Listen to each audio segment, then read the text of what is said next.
rabbit get from wherever the rabbit started to there? Just stumbled. Yeah, I just stumbled Did you upon guys it. watch Bugs Bunny and Road Runner growing up? Of course. That was classic. Did you really think you're going to do that with it right now? You thought we weren't going to watch that one? I'm just saying. We watched everything, Jalen. You're the only one who didn't watch anything. Did you watch Bugs Bunny? You know, all those years you were playing basketball and practicing, I was watching television. TV. Pretty much Start the second hour right now. Did you watch Bugs Bunny? That was classic. Come on, get up. Houston, we have no problem. Shot clock at 2. Paul, the dance fires. Good! We went out there and took over the game. You know who we're not talking about right now? James Harden. No, we're not. We want to win another championship, and it don't matter who's in the way of that. Durant is doing the big things. Curry on fire. Golden State taking the Pelicans in 5. Baseball, how about the Big Maple? The pitch. Swinging a hard smash, scooped up at third. Seager's got it. On to first, and he's done it. A no-hitter. Suero. Yes, sir. Line drive, caught. Throw to first, double play. Non-Medicar, that ball sure traveled far. He hits his second home run of the night. Sometimes You're he's like just doing that. a show, right? He's just doing a show while the baseball game happens to be going on. It's fine. Good Wednesday morning, ladies and gentlemen. Welcome in to Get Up. Big hour ahead. Yankees TV play-by-play announcer Michael Kay. Oh, that's what's up. As the series with the Red Sox kicks off. Now, you know Michael. How did we get him out of bed this early? I have Michael Kay hasn't seen by the 8 way, o'clock in the morning in years. We haven't heard from him yet, so Okay, yeah. let's not jinx it. Somebody call him, wake him up. Richard Jefferson will join us here at the Seaport to talk all sorts of NBA, including our top story as we start the hour in Oakland. Warriors looking to make their 4th straight appearance in the conference finals. Spoiler alert, here we go. Game 5, up 3-1, hosting the Pelicans. Oh, hello, young Trae Young, shaking hands. Houston Astros players in the house. This was the place to be late in the second. Rajon to AD. He finished the game with 34 and 19. And don't underestimate it, young basketball fans out there. They're there early for a reason to watch Steph Curry warm up, putting in that work. You are right. People show up for that. Steph Curry almost lost it on that one. Warriors led by 3 going into the half. Klay Thompson with a jumper. They came out firing in the third. They did, Bees. And the one thing about the Golden State Warriors is they consistently play defense, which gets overlooked. And once they get out in transition, like you see in all of these clips, that's one MVP to another on the break for the dunk. They started that third quarter on a 25-4 run. Don't they always? Kevin Durant. They're as good in the third quarter as any team has ever been in any quarter that I've ever seen. Well, and Alvin Gentry specifically talked about the key is to not letting the runs happen. And then what happens in the third? A huge run. Let's hear from some folks, shall we? We won 2 championships in 3 years. We're not about to run off talking about how bad we want to play somebody. Like, we want to win another championship. And it don't matter who's in the way of that. If you're in the way of that, then you happen to be in the way. But, we're not about to run around like, yeah, we want to play them in the conference finals for what? Like, it don't matter to us who we play. However, we got them. All right, now let's get it. We get to it now. But it makes no sense for us to run around, we want them as bad as they want us for what? Like, that honestly don't make much sense to me. We got a goal. And whoever's in the way of that goal, then we got to see you. You got to see us. All right, now they're in the way. Perfect. We ain't been running around talking about, man, I can't. Like, we want them bad. Like, nah, we want a championship bad. Another one. If you left the lights on in there, would he just talk for hours? Like, I feel like no one's going to stop him. That's what he had to say. It's a sort of a been there, done that attitude for this Warriors team. Will that end up being what helps them most? I'm so excited, and I think that attitude does fuel who they are, Beats. And Draymond Green versus Clint Capella, that's going to be an interesting matchup because the Warriors are terrific in guard and isolation basketball, and that's where the Rockets thrive. And I'm just going to point out a couple of things that people should watch for when these two teams play because they're so ISO dominant. One, the way they ISO in Houston, it eliminates paint scoring. Because when one guy has the ball, you have 4 defenders in theories playing boxes and elbows. The next thing, it limits offensive rebounds because the defense is on the inside. You get one shot, they miss. We just saw the Warriors out in transition, and they're like no other team ever. Also, eliminates second chance points because you're not breaking down the defense, creating help situations, and getting bodies off bodies. And lastly, when you play so much ISO the way they are able to do, it allows the Golden State Warriors to really hone in on your plays because you're not moving them from side to side. And that's what makes the death lineup exactly why we call it. So what you're saying is that Golden State is going to kill him, which I totally agree with, but we have days to get to that. As far as specifically what Draymond said, he's 1,000% right. He's obviously right. Yeah. The champ doesn't worry about who the contenders are. The contenders are obsessed with the champ. What I appreciate about these contenders is they don't make any bones about it. I mean, Daryl Morey has been saying forever, he's obsessed. He can't sleep at night thinking about Golden State. So that's exactly the right perspective for them to have. They're coming knocking on the door of the biggest, baddest bully on the block, the Golden State Warriors, one of the greatest teams of all time. This is the matchup that they wanted. If you're Golden State, you're thinking, of course they want us. Everybody wants us because we're the best.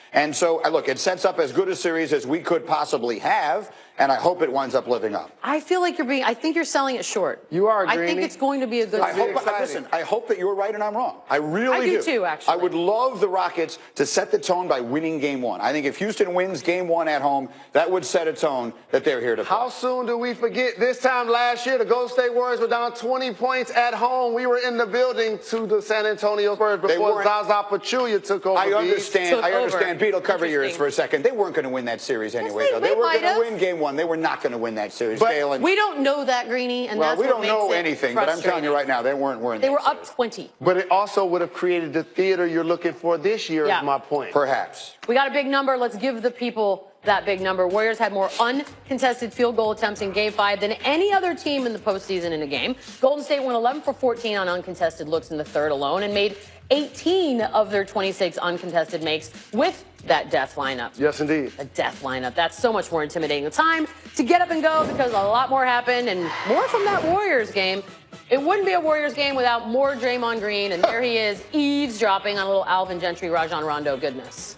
The ref sort of... Is this all fun and games? They didn't look upset about it. I feel like I'd be upset about it if an opposing player was like leaning into my huddle like that. No harm, no foul. Look at the head coach, Alvin Gentry. You notice he's not even tripping off of it. That's what I mean. Draymond Green. But do you think because at that point the writing's on the wall and you just... Yeah, pretty much. You just let him do his thing, you know. Let the game end. Yeah. Peacefully. Here's the thing. At this point in the season, you know what we're running. It's just, are you going to be able to stop it? And that's more just about those two, he and Rajon, getting under each other's skin. And this was a game, Western Conference semifinals. Jazz trying their hardest. Donovan Mitchell putting the team on his back in the third. He actually outscored all of Houston 22-21. But the Rockets heading into the fourth quarter. And Mitchell, unfortunately, had a bad knock right there. He and James Harden hitting knees.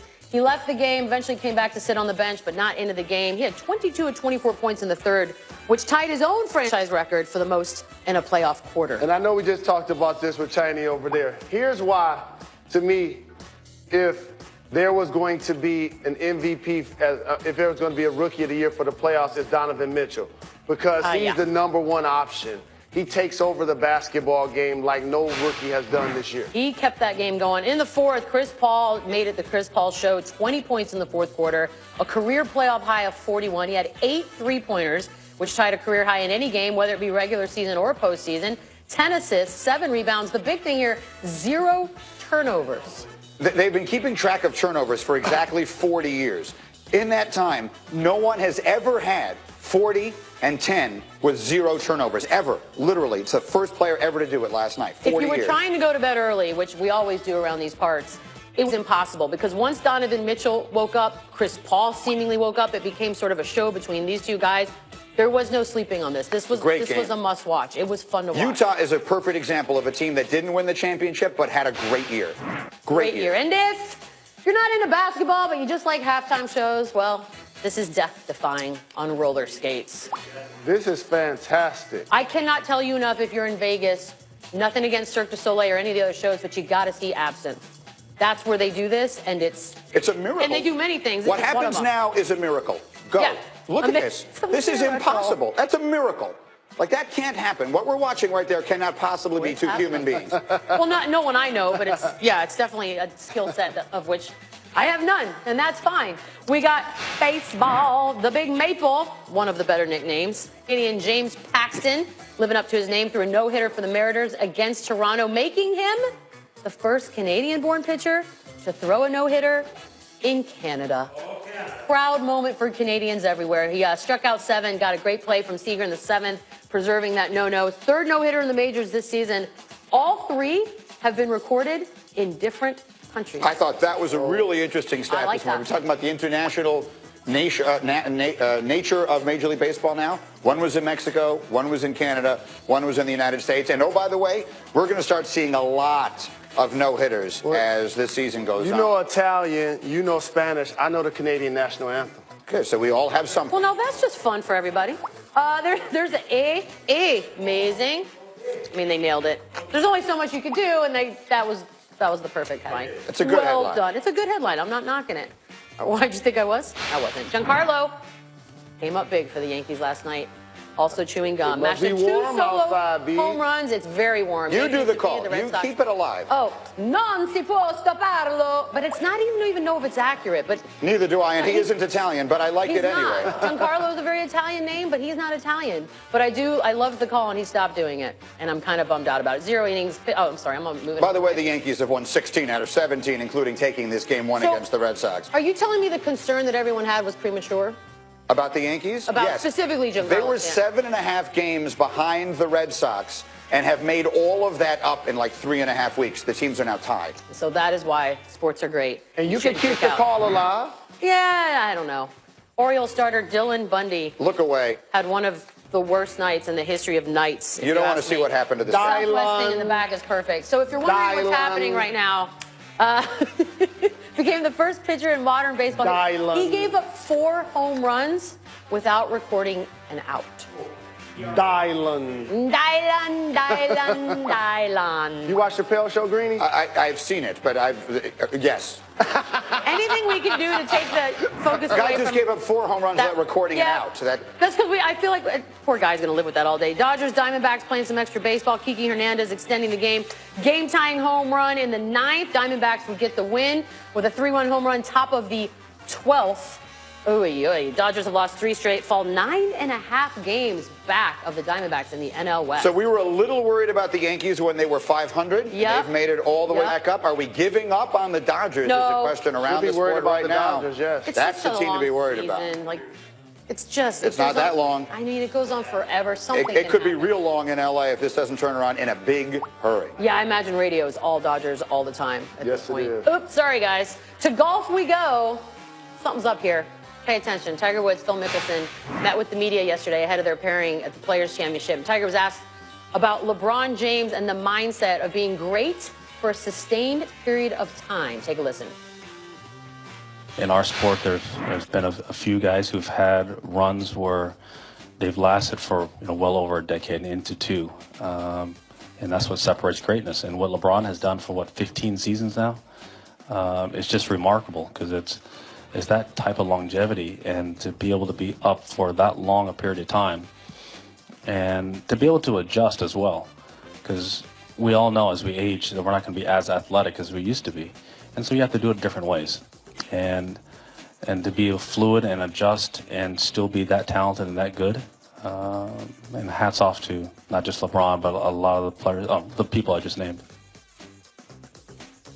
Greatness. I fully agree. I love hearing the truly great ones. I mean, the immortals talk about what it takes to be that. And history is filled with people who, for little tiny brief, flashes, were the greatest of all time. Sandy Koufax, Gale Sayers, people like that.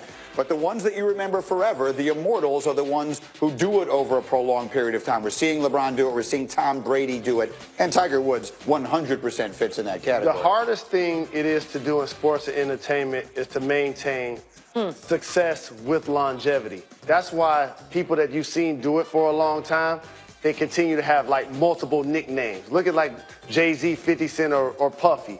They've had so many different nicknames because they continue to reinvent themselves. It's the same for LeBron James. He's been the king. He's been the chosen one. He did the powder toss. Like, he continues to reinvent himself. That's what Tiger Woods is talking about. But always the king.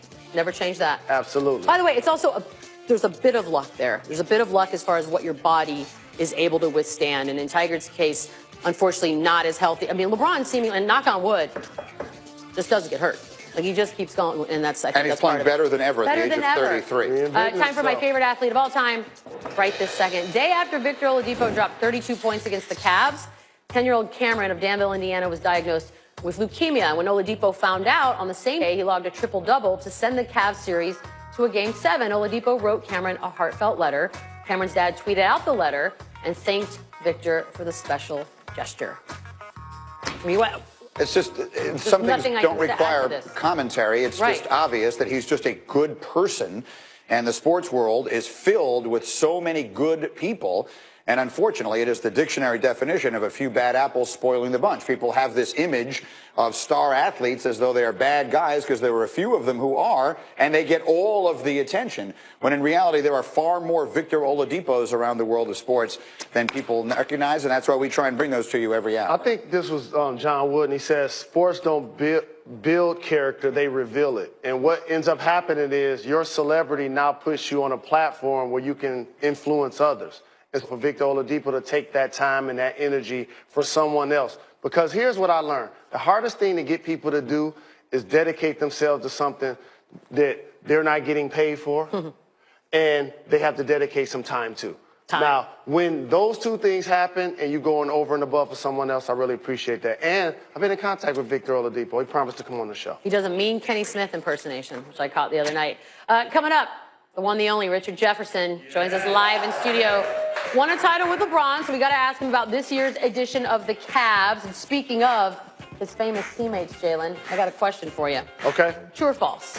Richard Jefferson is the only player to be a teammate of Tim Duncan, LeBron James, and Steph Curry. Can any other player make that claim? We'll answer next. That's a good question.